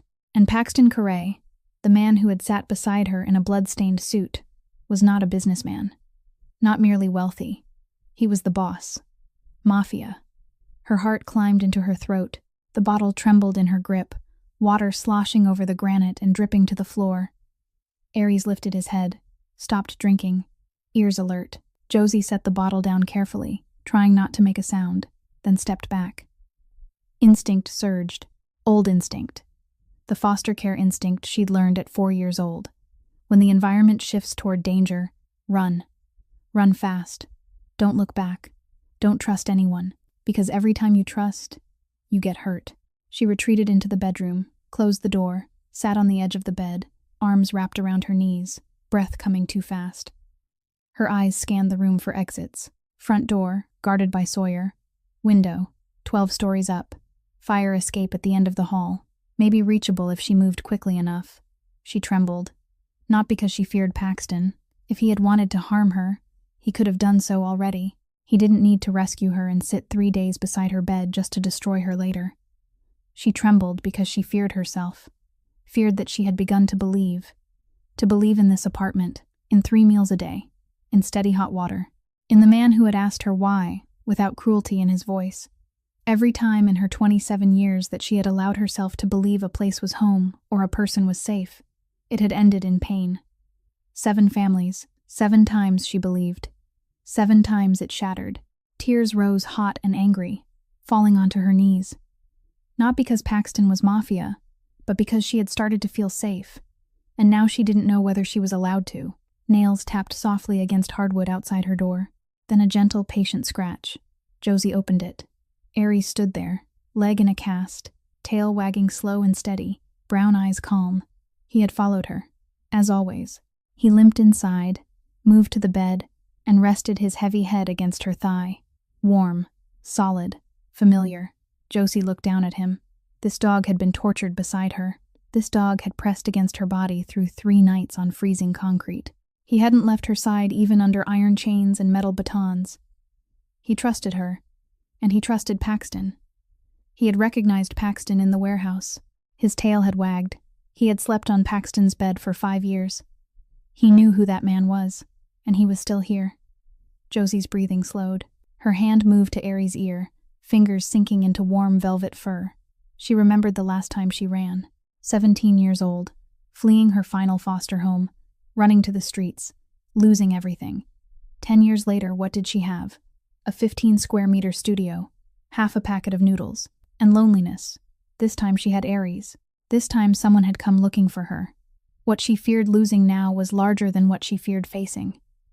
She didn't run. Footsteps approached the door. Paxton. He stopped at the threshold, didn't step inside, didn't crowd her, gave her space. He looked at her eyes and read everything. The redness, the tear tracks, the defensive posture. He knew she had heard. Are you afraid? 2 words. Low. Not threatening. Not gentle. Simply asking. Josie stood. She didn't remain seated looking up at him as she had before. She stood, turned her back slightly, looked out the window where Chicago stretched beneath the fading light, her hands trembling though her spine remained straight. Then she spoke, her voice steady despite the tremor in her fingers, the voice of someone who had made a decision and wouldn't retreat from it. I was tortured for 3 days by your enemies. You're the one who came to get me. Who exactly should I be afraid of? She turned and faced him. Her gray eyes met his steel gray ones. And in Paxton Curry's gaze, something shifted. Not dramatically, not visibly to anyone untrained, but if Sawyer had been standing there, he would have recognized it. He had watched those eyes for 12 years. Something opened, or something broke, and it would never close again. That night the safe house was quiet, the kind of quiet Chicago rarely allowed. No sirens, no shouting, no wind cutting between buildings, only the steady hum of the heater and the slow rhythm of Aries breathing on the floor. Josie sat curled into the corner of the sofa, knees drawn up, back against the armrest, wearing an oversized hoodie someone had left folded in her closet. It was soft, warm, softer and warmer than anything she had ever owned. Aries lay stretched out, half on the hardwood, half across her legs, his heavy, wrinkled head resting on her calf, eyes half closed. His cast rested on a pillow she had positioned carefully beneath it. Across from her, in the armchair, Paxton sat, a glass of whiskey in his hand, untouched. He turned it slowly, watching the amber catch the lamplight, the reflection sliding across the ceiling in thin waves. He came every night. No announcement, no invitation. He simply appeared, took that chair, sometimes spoke a few words, sometimes none at all, sometimes only sat and watched Aries resting against her before leaving. Tonight he stayed longer. Josie looked out the window at the city lights scattered along the lake, Chicago glowing in the distance. She reached for her water glass, and the hoodie slipped from her shoulder without her noticing, exposing the upper part of her back. Paxton noticed. The scars, not one, many, long, horizontal, parallel lines running from her left shoulder blade down toward the middle of her back. Faded white, healed long ago, years ago. These weren't from Bryce, not from Abel. They belonged to another chapter entirely, a chapter she had never told. Paxton didn't ask. He said nothing. He looked, then deliberately looked away, then took a sip of whiskey he didn't taste because his mind was elsewhere. He waited. Silence stretched. Aries breathed. The lamp cast gold light. Then Josie spoke. Not because he asked. She spoke because sometimes, when silence feels safe enough, the words find their own way out. Her voice was flat, distant, as if she were narrating the life of someone she once knew but didn't quite claim as herself anymore. The last foster family. She was 13 when she arrived. Family number 7. The foster mother wasn't cruel, just weak. Unable to protect anyone, not even herself. The foster father was different. He didn't drink, didn't shout, didn't look dangerous. He was quiet, controlled, methodically cruel. He used a belt. Not in anger, in discipline, he called it. If Josie disobeyed, she was beaten. If she spoke without being asked, she was beaten. If she cried, she was beaten for crying. The scars on her back were a record of the times she wasn't perfect enough for a man no one else controlled. She endured for a year. Then she found Penny. Josie paused at the name. Her steady voice wavered. Penny. A small beagle mix, floppy ears, round brown eyes, patchy white and tan fur, thin enough that her ribs showed through her skin. Josie found her on the street at 14. Hid her in her room. Fed her from her own plate. Penny curled against her at night, and for the first time in 10 years of foster care, Josie had something that was hers. Not the system's. Not a foster family's. Hers. The foster father found Penny 2 months later. Josie came home from school and heard the yelp from the backyard. She ran, and she saw. She didn't give details. She didn't have to. 4 words were enough. He killed her. Silence followed, long, heavy. Only the heater's hum and Aries' steady breathing. Josie looked down at the dog resting across her legs, gray eyes wet but not crying. She had cried enough for Penny years ago, night after night until there were no tears left, only something harder than tears. That's why I couldn't leave Aries. Her voice was low now. Firm. I couldn't watch that happen again. Not again. Paxton said nothing. He didn't say I understand, because he didn't. He had grown up protected, provided for. He had lost his brother, but he had at least had a brother to lose. The distance between his life and hers was too wide for cheap comfort. So he didn't offer it.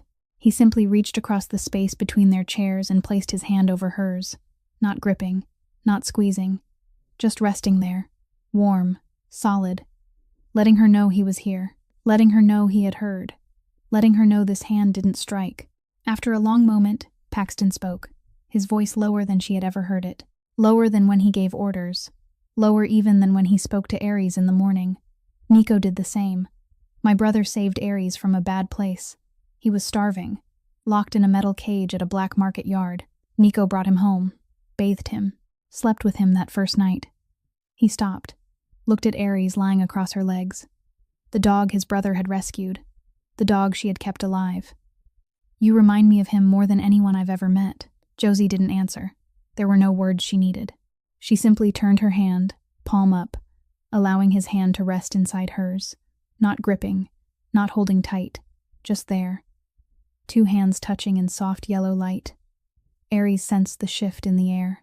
He heaved himself upright, maneuvered his 65-kilogram body until he lay stretched between them, head on Josie's thigh, tail brushing against Paxton's leg. 3 beings marked by loss. A man who lost a brother. A girl who lost her childhood. A dog who nearly lost his life.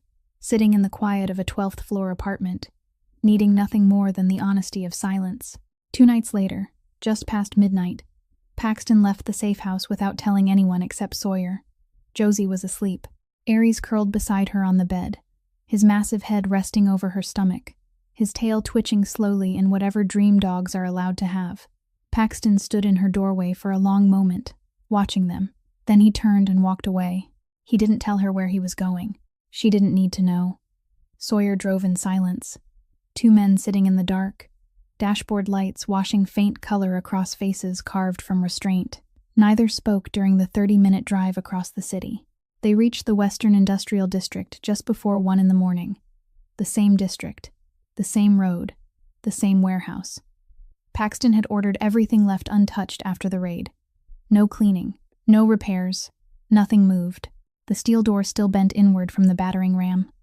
The fluorescent light still flickered, too alive, too dead. The concrete floor still carried stains, Josie's blood, dried dark brown, trailing from the iron chair to the far corner where she had lain with Aries.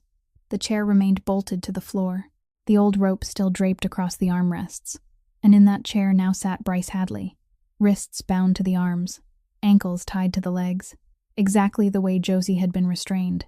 Bryce looked different from the last time he'd occupied this warehouse. The black wool coat was gone, replaced with a wrinkled t-shirt. His dirty blonde hair hung loose and uneven. The clean banker's face now bore a bruised cheekbone and dried blood beneath his nose, evidence that his capture had not been polite. But his eyes were still bright, still calculating, still scanning the room for exits he already knew weren't there. He was the kind of man who believed there was always another move, until Paxton stepped inside. Not hurried, each step measured against the concrete, slow, rhythmic, like a man taking an evening walk.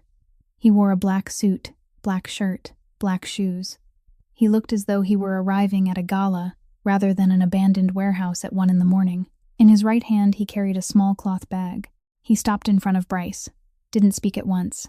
He looked at him, looked long, then lowered his gaze to the floor, tracing the dried blood from the chair to the corner, the path Josie had crawled each night to reach Aries. He followed that dark line carefully, as if reading it. Then he looked back at Bryce and spoke, his voice calm, even, not raised, not lowered, no shouting, no threats, the tone of a man commenting on the weather or reading a grocery list, and that calm was more chilling than any scream. 3 days. She endured 3 days in that chair. She didn't know who I was, didn't know whose dog it was. She was just a 27-year-old girl weighing 50 kilos, chronically hungry, with no one in this world. And she looked your men in the face and said, "Hit me instead of the dog." Paxton opened the cloth bag, placed the first item on the metal table beside the chair. The wire, twisted, bent, dried brown blood clinging to the edges where it had cut into Aries' muzzle. Strands of slate-gray fur still caught at either end. "You used this on my brother's dog." He set down the second item. A pack of cigarettes. The same brand. The same kind. The kind Abel had drawn out, lit, and pressed into Josie Brennan's palms until her skin blistered and burned. And this on her. Silence settled heavy between them. The fluorescent light flickered, casting shifting shadows along the concrete walls. The blood on the floor looked darker under the erratic glow. And Bryce Hadley, the man who always believed he had another move, who smiled while ordering a stranger's torture because it made strategic sense, felt fear for the first time in his life. Not fear of pain. He'd been beaten before. He understood pain. He feared something else. He feared the calm. Feared the stillness in Paxton Curry's eyes. Not the heat of rage, but the quiet of a decision already made. Final. Irreversible. Beyond negotiation. No moves left. Paxton studied him for 3 more seconds, then spoke again in the same even tone, each word dropping like stone into a deep well. "I won't kill you quickly, Bryce. I'll give you 3 days, just like you gave her." He turned, walked away, each step echoing against concrete, unhurried, identical to the rhythm of his entrance. He didn't look back. As he passed through the doorway, Sawyer stepped inside. 40 years old, face unreadable, left shoulder still bandaged, right hand uninjured. He looked at Bryce in the iron chair, said nothing, pulled a wooden chair across the floor and placed it directly opposite, sat down, and waited. The steel door shut. Metal striking metal rang through the warehouse and faded, then silence, only the faint flicker of fluorescent lights, Bryce's breathing, and Sawyer's patience. 3 days. 6 months later, the late afternoon sun of Chicago pours through the glass walls of the penthouse on the 43rd floor. The warm fullness of May light, so different from the bone-cutting cold of that November night when everything began. Josie stands in the kitchen, a wooden spoon in her hand, stirring a pot of soup on the gas stove, Ruthie's recipe that she has memorized after dozens of stubborn phone calls with the older woman correcting every small detail. The kitchen smells of stewed chicken and fresh dill. At her feet, Aries lies stretched across the stone floor, 65 kilograms of muscle and wrinkled skin taking up half the room, his right front leg long freed from its cast, though still slightly stiff when the weather turns cold, his massive creased head resting on his paws, eyes half closed, snoring softly. Now and then his nose twitches as the scent of soup drifts past. His tail thumps once and grows still again. Josie is no longer thin. There is color in her cheeks. Her cheekbone has healed, though if someone looks closely, they can see it sits just a little uneven. Her gray eyes no longer carry the wild, guarded look of an animal cornered. Brown hair falls loose over her shoulders instead of being tied in a careless knot at the nape of her neck. She wears a soft sweater and loose trousers, bare feet against the warm floor, looking like someone who has lived here all her life, rather than someone who, 6 months ago, was dying slowly on a warehouse floor with her hand wrapped around a dog's chain. The scars remain. On both hands, the burns have healed into pale pink new skin, smooth and unfamiliar against the rest of her flesh. On her face, a faint line along the left cheek, where the bone once broke. On her back, older marks, white and parallel, belonging to another chapter. She doesn't hide them. She doesn't wear gloves. She doesn't pull high collars closed. She doesn't turn her face away when someone looks. Scars are a map, and she has walked every road on that map and is still here. On the refrigerator, 2 photographs sit side by side under magnets. The one on the left is old, yellowed at the corners. Nico holding Aries when he was just a puppy. All fluff and wrinkles. Nico smiling wide, eyes bright, chin resting on the dog's head. The one on the right is new, taken 2 months ago. Josie sitting on the living room floor, Aries in her lap, that enormous head facing the camera with the same solemnly comical expression he wore as a pup, and Josie, smiling, not as wide as Nico, smaller, more cautious, but real. 2 photographs, 2 people, the same dog, a family extended through loss. The lock turns at the door. Footsteps cross the wooden floor of the hallway. Aries lifts his head, ears up, tail whipping wildly, and charges out of the kitchen with a heavy limp in his step so fast Josie has to step aside to keep from being knocked over. 65 kilograms of dog barrels into Paxton at the door, head rubbing against his thigh, wet nose pressing into his hand, tail slamming against the wall, the table leg, anything within reach, with the pure, unhidden joy of a creature that doesn't know how to pretend. Paxton bends down, both hands cradling the dog's head, scratching behind his ears, murmuring something too soft for anyone but Aries to hear, in a voice so gentle the Corey Empire would never believe it exists. Josie turns from the stove and looks at him. He looks back. She offers a small smile, not radiant, not promising anything, just the smile of someone who finally has a place to come home to. Paxton nods in return. No kiss, no embrace, no sweet words, only a look, a shared presence. The kind of family neither of them ever truly had, yet somehow found in the last place anyone would have expected. Josie's phone rings on the kitchen counter. She picks it up. "Girl, I cooked too much again. Let me bring it over." Ruthie's voice booms through the speaker, decisive, not waiting for permission. Josie laughs, a light, natural sound, the kind she didn't know she possessed until 6 months ago. "Ruthie, you cook too much every day. Then I'll feed the whole family. Even that cold-faced man." Josie lowers herself to the kitchen floor beside Aries, leaning back against the cabinet, her hand stroking the dog's ear. Aries stretches out, places his head on her thigh, and closes his eyes. Paxton sits down beside her, back against the wall, legs extended, and Aries, as always, shifts his massive body until he's touching them both, lying between them, connecting them. 3 beings marked by life. A man who lost his brother and locked his heart for 2 years until a stranger girl was tortured for his brother's dog and forced it open again. A girl who lost her childhood in the foster care system and lived 10 years trusting no one until an abandoned dog in an alley gave her a reason to try again. A dog caged, beaten, chained, yet never ceasing to trust a gentle hand, still licking the wounds of the one who saved him, still lying close to her even while iron rods struck his body, because he doesn't know how to abandon anyone who has loved him. In the end, all 3 rest quietly in the same kitchen, in the same home, beneath the late May sunlight of Chicago. Josie Brennan, a girl who had spent her life invisible and alone, endured 3 days of torture for a dog she didn't know. She had no family, no one, nothing but an instinct that refused to abandon a creature in pain, and that dog led her home, to the man the entire city fears, yet who knelt and lifted her in his arms, to the stubborn older woman who refuses to stop cooking, to the enormous wrinkled dog who takes up the entire bed each night. Josie finally has a family. Not the one she was born into, but the one that chose her. and that she chose in return. This story reminds us that kindness doesn't require a reason, that courage isn't measured by strength, and that sometimes what heals the deepest wounds isn't medicine or money, but the presence of someone who refuses to walk away. In real life, we don't have to be heroes to change someone's world. Sometimes we simply have to not turn away when we see someone hurting. If Josie's story touched you, please press like and share so more people can hear it. Subscribe to the channel to listen with us to new stories every day. We would truly love to know how you feel, what this story stirred inside you, whether there was a moment that brought you to tears, whether a character reminded you of someone in your own life. Please share your thoughts from deep within your heart in the comments below. Rate the story on a scale of 10 and tell us where you're watching from. Every comment you leave gives us the strength to keep telling stories that deserve to be heard. We wish all of you watching this video good health, a joyful life, and peaceful days.